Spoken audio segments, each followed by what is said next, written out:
મહત્વના સમાચાર અત્યારે પ્રાપ્ત થઈ રહ્યા છે। ઉત્તર ગુજરાતમાં બરબાદીનો વરસાદ વરસ્યો।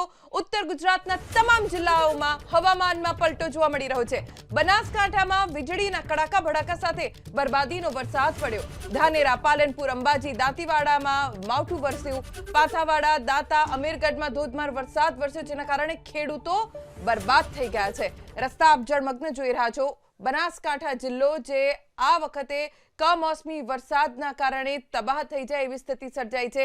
ખેડૂતોનો પાક વરસાદના કારણે સાવ ધોવાઈ ગયો છે, જેના કારણે તેમની ચિંતા ખૂબ વધી ગઈ છે। એક જ આશા હવે ખેડૂતોને રહેશે સરકાર પાસેથી જે નુકસાન થયું તેનું વળતર। પણ હાલની સ્થિતિએ હજી પણ હવામાન વિભાગની આગાહી છે કે વરસાદ વરસશે। કમોસમી વરસાદ ખેડૂતોની કમર તોડી નાખશે, કેમ કે સવારથી જ, આમ તો ગત મોડી રાતથી જ બનાસકાંઠા જિલ્લાનું વાતાવરણ પલટાયું હતું। વરસાદ એવો કે રસ્તા પાણીમાં ગરકાવ થઈ ગયા। આપ દ્રશ્યમાં જોઈ રહ્યા છો, એક તરફ રાત્રિના સમયે વીજળીના કડાકા ભડાકા જોવા મળી રહ્યા છે,